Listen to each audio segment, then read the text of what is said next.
The bridal shop's bell chimed as I pushed open the door, the sound as bitter as the taste in my mouth. Through the forest of white tulle and silk, I spotted my sister Emma twirling in front of a three-way mirror, our mother dabbing tears from her eyes.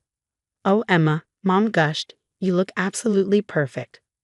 The wedding dress probably cost more than most people's monthly salary. Of course it did. She paid for it with my money. "Sarah." Emma's face lit up with fake enthusiasm when she saw me in the mirror. "I was wondering when you'd show up. What do you think? Worth every penny, right?" My name is Sarah Mitchell, and 2 weeks ago, I discovered my sister had drained my savings account of $78,000 to fund her dream wedding. The money I'd spent years saving for my own future, gone in a series of unauthorized transfers while I was on a business trip. "How could you, Emma?" I kept my voice low, conscious of the other customers browsing nearby. "That was my entire savings." She turned to face me, all innocence and confusion. "Oh, come on, Sarah. Don't be so dramatic. I'll pay you back eventually." Besides, she smoothed down the intricate beadwork on her bodice. "You know how important this wedding is to me. To all of us. Important enough to steal from your own sister." "Steal is such an ugly word," Emma sighed, examining her reflection again. "I prefer to think of it as borrowing. You'd have said no if I'd asked, and Jason and I need this wedding to be perfect. You know how his family is." "Ah yes, Jason Reynolds. Emma's fiancé and heir to the Reynolds fortune. Old money, old names, old expectations. The kind of family that would look down their noses at our decidedly middle-class background if the wedding wasn't appropriately lavish." "Mom," I turned to our mother, who was suddenly very interested in a rack of veils. "Are you seriously okay with this?" "Well," she hesitated, not meeting my eyes. "Emma did say she'll pay you back. And this wedding is such a wonderful opportunity for her. For all of us, really. The Reynolds family has so many connections." I couldn't believe what I was hearing. But then again, maybe I could. Emma had always been the favorite, the pretty one, the social butterfly who could charm her way out of any situation. I was the responsible one, the steady one. The one who worked hard and saved carefully while Emma flitted from one expensive whim to another. "You're going to the police, aren't you?" Emma's voice had lost its sweetness, turning sharp. "That's why you're here. To threaten me." I met her gaze in the mirror. "How did you even get access to my account?" She shrugged, the beads on her dress catching the light. "You really should change your passwords more often, Sarah. Using Mom's birthday for everything isn't exactly secure." The casual way she admitted to it made my blood boil. But before I could respond, my phone buzzed with a text. Looking down at the screen, I felt my anger give way to something else. Determination. "No, Emma," I said, slipping my phone back into my pocket. "I'm not going to the police. Not yet, anyway." She raised an eyebrow, suspicious of my sudden calm. "Then why are you here?" "To let you know that I know, and to give you a chance to make this right." Emma laughed, the sound like tinkling glass. "Or what? You'll tell Jason?" "Please, he wouldn't believe you over me. Nobody ever does." She was right about that. Emma had always been the better liar, the better manipulator. But what she didn't know was that I had something she didn't. Proof. Not just of her theft, but of something far more damaging. The text I'd just received was from Marcus, a private investigator I'd hired after discovering the theft. "Got what you needed," it read. "Meeting at 2 p.m. to review findings." "You have until the wedding to return my money," I said, turning to leave. "Every cent of it." "Or what?" Emma called after me, her voice mocking. "What are you going to do, Sarah?" I paused at the door, looking back at her resplendent in her stolen dress. "You'll find out." Outside, the autumn air was crisp, carrying the scent of fallen leaves. I checked my watch, just enough time to make it to Marcus's office. As I drove across town, I thought about how things had come to this.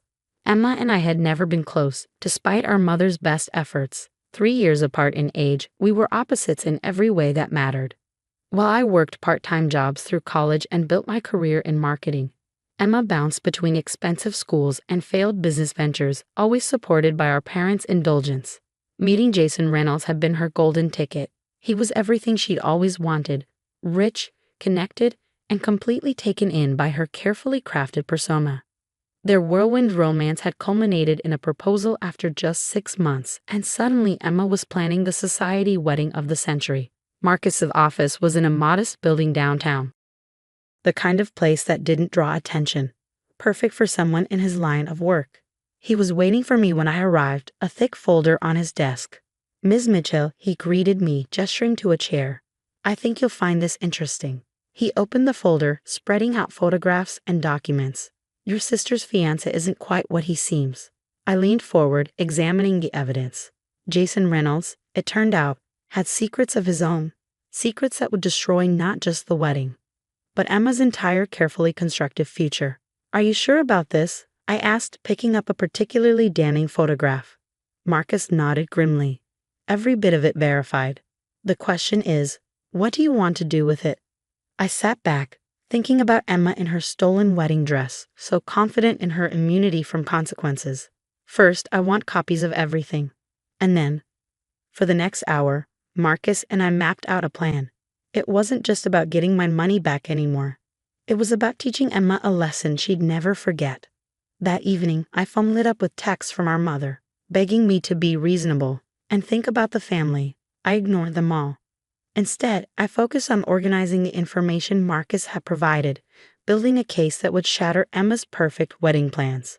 The next morning, I woke up to an email from Emma. "Dear Sarah, I know you're upset, but you're being childish about this. The money is spent. Deposits paid. Contracts signed. There's no going back now. Besides, once I'm married to Jason, I'll have more than enough to pay you back. Just be patient and don't ruin this for everyone. Love, Emma." Her arrogance was breathtaking. She really believed she could steal my life savings and face no consequences. That's what a lifetime of indulgence had taught her. That rules didn't apply to her. That she could take whatever she wanted. I opened my laptop and began composing a response. "Dear Emma, you're right. The money is spent. But before you get too comfortable with that thought, you might want to ask Jason about his monthly trips to Vegas. And about Angela. Love, Sarah." I didn't send it. Not yet. But soon, very soon, Emma would learn that her perfect life wasn't as secure as she thought. Over the next few days, I watched as wedding preparations continued at a frenzied pace. Emma had spared no expense, my expense, in creating her dream event. The venue was a historic mansion outside the city. The guest list included local celebrities and politicians, and every detail was meticulously planned to impress Jason's family. I received an invitation in the mail, cream-colored paper with gold embossing. The irony wasn't lost on me, being invited to a wedding paid for with my stolen money. "Are you going to RSVP?" Mom asked when she called to check on me. "Emma really wants you there." "Oh, I'll be there," I assured her. I wouldn't miss it for the world. The week before the wedding, I met with Marcus again. He had more information, bank records, text messages, surveillance photos. Jason Reynolds wasn't just cheating on Emma, he was involved in something much darker. "Are you sure you want to go through with this?" Marcus asked as I reviewed the new evidence. "Once you start, there's no going back." I thought about Emma's smug face in the bridal shop, about years of watching her take and take while I worked and saved, about her complete lack of remorse over stealing my future. "I'm sure," I said firmly, "she needs to learn that actions have consequences." The morning of Emma's wedding dawned bright and clear, perfect weather for a perfect day. I dressed carefully in the pale blue bridesmaid's dress she'd chosen, doing my hair and makeup with precise attention to detail. Everything needed to appear normal until the right moment. The historic Reynolds estate was transformed into a fairy tale setting. White roses everywhere, crystal chandeliers hanging from the garden tent, champagne flowing freely. The cost of the flowers alone probably equaled 3 months of my salary. "Sarah." Emma's voice rang out as I entered the bridal suite. She was already in her dress, surrounded by bridesmaids and makeup artists. "I was worried you wouldn't show." "And miss my sister's big day?" I smiled, meeting her eyes in the mirror. "Never." For a moment, something like uncertainty flickered across her face. My email about Angela must have rattled her, though she'd never responded to it. But then her perfect bride mask slipped back into place. "Well, good," she said, turning back to her reflection. "Everything needs to be perfect today. Jason's entire family is here, and they're already..." "Already what?" She sighed, adjusting her veil. "Let's just say they have certain expectations. This wedding needs to go exactly as planned." I thought about the manila envelope in my car, about the text messages I'd scheduled to send at precise intervals throughout the day. Don't worry, Emma. Everything will go exactly as it should. The ceremony was scheduled for 4 p.m. At 2:30, while Emma was having final photos taken with our parents, I sent the first text to Jason. Just 3 words. I know about Angela. I watched from across the garden as he read it, his face paling slightly before he quickly composed himself. He glanced around, trying to spot the sender, but I was already walking away. At 3:15 during the pre-ceremony cocktail hour, I had Marcus deliver an envelope to Jason's room. Inside were photos, not all of them, just enough to let him know we had proof. Problems? I asked innocently, finding Emma alone for a moment in the bridal suite. She was pacing, her perfect dress swishing across the floor. Jason's acting strange, she said, biting her perfectly painted lip. He keeps checking his phone and disappearing. You haven't said anything to him, have you? I adjusted a flower in my bouquet. About what? About the money you stole from me, or about Angela? She froze. Sarah, please. Don't do this. Not today. I promise I'll pay you back. Like you promised to pay back Mom and Dad for your failed boutique. Or Mark for the startup money you borrowed last year. I stepped closer. You're not the only one who can uncover secrets, Emma. Her face hardened. You wouldn't dare ruin this. The Reynolds family would destroy you. Maybe, but they'd destroy Jason first. And you by association. Before she could respond, our mother burst in. Emma, honey, it's almost time. I left them there, making my way to the ceremony site. Guests were being seated, the string quartet was playing, and Jason stood at the altar looking increasingly uncomfortable. At 3:55, 5 minutes before the ceremony was due to start, I sent him the final text, a video this time. Short, but devastating. His face went from pale to ashen as he watched it. Ladies and gentlemen, the wedding planner's voice rang out. Please take your seats. The ceremony is about to begin. The music swelled, the guests stood, and the doors opened for Emma's grand entrance. She looked radiant, our father beaming beside her as they started down the aisle. They made it halfway before Jason stepped down from the altar. I can't, he said, his voice carrying in a sudden silence. I can't do this. Emma stopped, her smile frozen. Jason, what are you? I know you know, he said, looking directly at her.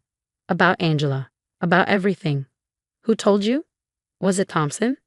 The confusion on Emma's face was genuine. What? Jason, what are you talking about? Who's Angela? And then, as if on cue, a woman stood up from the middle of the guests. I am. The next few minutes were chaos. Angela, it turned out, wasn't just Jason's mistress. She was his wife. Their marriage in Vegas 3 months ago had been very real, very legal, and very much a problem for the Reynolds family. Emma's perfect day imploded spectacularly. There were shouts, tears, accusations. Jason's father had to be restrained from attacking his son. Guests fled in embarrassment or stayed to gawk at the unfolding drama. Through it all, I stood quietly in my bridesmaid's dress, watching my sister's carefully constructed world crumble. You, she said, finally spotting me through her tears. You did this. No, Emma, you did this. Every choice you made, every person you stole from, every lie you told, it all led to this moment. She lunged at me then, all pretense of sophistication gone. I'll kill you, you've ruined everything. Our father caught her, holding her back as she screamed and thrashed. Her perfect dress was torn, her makeup streaked with tears. Ms. Mitchell. Marcus appeared at my elbow. Perhaps now would be a good time to discuss the financial matters. Emma went still. What financial matters? The theft of my savings for starters, I said calmly. The unauthorized access to my accounts, the fraudulent transfers. The police are very interested in all of it. You wouldn't, she whispered. Your own sister? You stopped being my sister the moment you decided to steal my future. I turned to Marcus. Show them. He opened his briefcase, pulling out documents, bank records, transfer receipts, screenshots of Emma accessing my accounts. Our parents' faces fell as they realized the extent of her deception. Oh, Emma, our mother whispered. What have you done? The aftermath was both swift and severe. The Reynolds family, already reeling from Jason's scandal, wanted nothing to do with any of it. They whisked him away to deal with the Angela situation privately. Emma faced criminal charges for theft and fraud. Our parents, finally forced to see her for who she really was, refused to bail her out this time. The wedding vendors, unpaid and angry, began legal proceedings of their own. Was it worth it? I asked her later, visiting her at our parents' house where she'd been forced to move back in. Was one perfect day worth losing everything? She didn't answer, just stared out the window, her perfect world shattered beyond repair. My money was eventually returned, not all at once, but through a court-ordered repayment plan that would take Emma years to fulfill. The wedding vendors claimed everything else, selling off the unused decorations and Emma's dream dress to recoup their losses. A year later, I sat in my new apartment, paid for with the savings I'd rebuilt. A wedding invitation lay on my coffee table, not Emma's this time, but my own. My fiancé, unlike Jason, was honest, hardworking, and completely real. Emma wasn't invited. She was still working through her legal issues, still living with our parents, still blaming me for ruining her life. She never understood that she'd done that herself, one selfish choice at a time. My phone buzzed with a text from Marcus. He'd started handling my corporate security after the wedding debacle. Thought you'd want to know. Jason Reynolds just got divorced. From both wives. I smiled, thinking about karma and consequences. Emma had wanted the perfect wedding at any cost. Instead, she'd learned a valuable lesson about the price of perfection. As I began planning my own wedding, modest, meaningful, and paid for honestly, I thought about what real love and family should look like. Not a fairy tale built on lies and theft, but something true and strong and real. Emma had chosen her path, and now she was living with the consequences. Me, I was finally living my own life on my own terms with my own honestly earned money, and that was worth more than any perfect wedding day could ever be.